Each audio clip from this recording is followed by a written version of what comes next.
internet, because I think that it does take away some authority from people who have maybe held too much authority in the past, when you can go online and find maybe a music ethnographer who writes more perceptively about Kathak or some other form than the dance critic at the paper could have.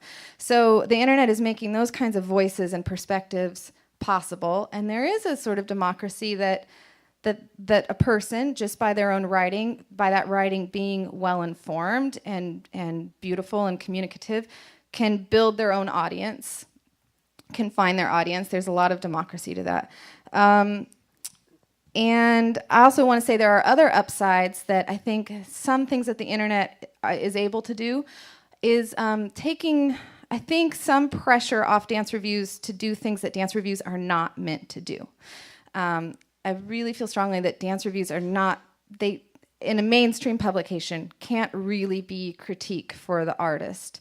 And I'm thinking a lot lately, the example I keep coming back to is what Counterpulse actually is doing on their blog, where they have a discussion forum.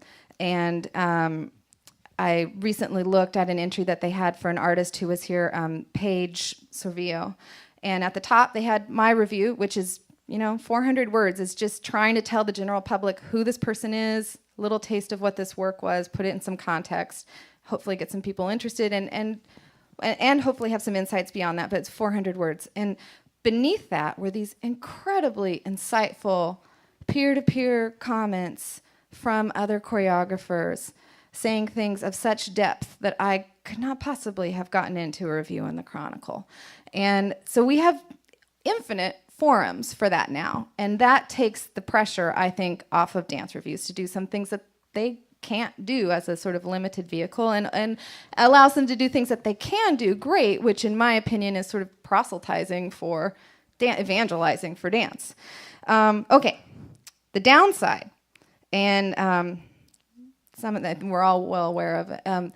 I think that dance writing on the internet gets sort of ghettoized, or it gets very fragmented, because when you go online, it's it's a specialized audience. You're a person looking for a dance review. You Google it, or the site that you go to.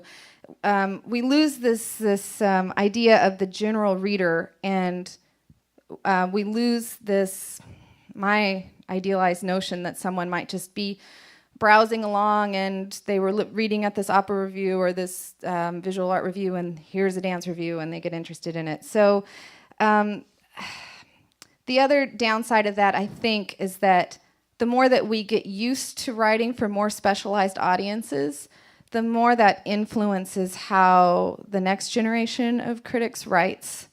And I do think that there's a danger that we will be accustomed to writing for one another. And I think that is, I think we also need those writers who do write within the field. But to lose people who are accustomed to try to write for people outside of the field, I think would be very unhealthy and very dangerous. So let's see. Yes, so that's my big question. As we move to the internet, where is the bridge that in the past the newspaper or the magazine, the mainstream publication would be? And instead of griping about that, or well, I don't like to complain, even though there's always a lot to complain about. But I'm actually personally trying to look for new models, and some things that I'm toying with is, if there are going to be fewer reviews published in the newspaper, how can I find different funding models? Can I do something like with a tip jar on my website? And if anonymous tip jar gets this high, I don't know. That's a very, very preliminary idea, but I just feel like you had to start being creative with these things. And I also know I don't want people to feel, I know personally too that, well, this brings in that very sticky topic of pay and the professionalization of dance criticism. Should dance criticism be professionalized with people in paid staff roles as it was in the past? I don't know, maybe not.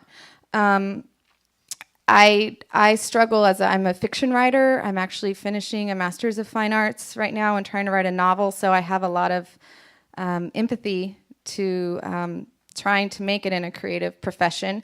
And I actually sometimes feel guilty that I get paid to write about dance, but I need to in order to be able to do it. I don't know if we move away from that model, if that's a loss or a gain.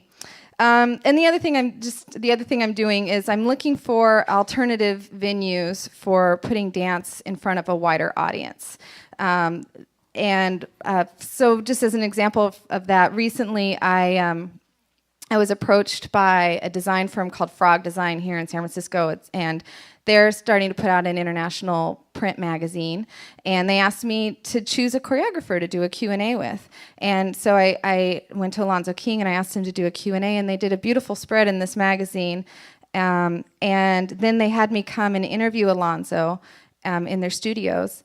And I thought it was just terrific because we had 250 people there who were designers, who most of them had never seen a ballet in their life or heard of Alonzo King, and we showed them a clip. They were completely entranced, and I think a lot of those people ended up getting interested in dance and going to his season.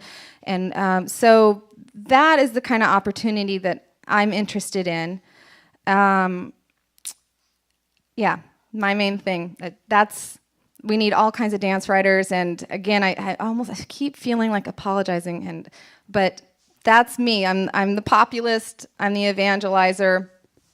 I'm hoping that there are still venues to do that as we move into the future. Thank you so much, Rachel. That was fantastic. Yeah. I will say this again at the end, but I'm expecting all of you to go and blog about this on our website tonight. So join that lively discussion that Rachel was talking about. Next, we're going to hear from Rita Felciano. I'm just going to talk a little bit about how I approach the writing, and many of the issues that Rachel addressed, I think I can address later on in the after presentation. I would like to read you a quote that has floated in the back of my mind ever since I read it some time ago. It is from Peter Martens, who in his foreword to Portrait of Mr. B talked about Balanchine's influence on the way New York City ballet dancers look at their profession. While Martens was talking about dancers, in part, at least, he could have been referring to critics. This is what he said. We aren't easily impressed, and we can't be conned, and we have a special dislike for the pretentious. While we cultivate his study, this passionate tone, I think we're less good at his compassion and his patience. While we can easily recognize ourselves, just like the dancers in the first part of that statement about being skeptical and not being conned, it's the latter that seems at first glance somewhat problematic. Compassion and patience are not really part of the critical stance, or are they maybe? If we can think of compassionate as reaching out and dispassionate as holding back, I think we will find that there is a connection. Compassion has that whole overlay of a power relationship of the be kind to the poor and feed the hungry sympathy.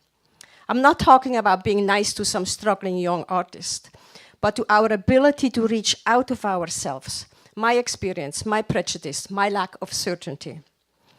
It's a stance of being open like a tabula rasa and reach out. And I think this is the kind of empathy, sympathy, compassion with the artist. The first question when going to see a piece of choreography for me always is, what was the artist trying to do?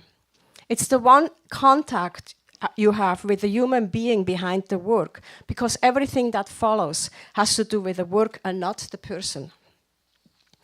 For Mr. Balanchine, patience probably meant being willing to wait and see how a dancer grew.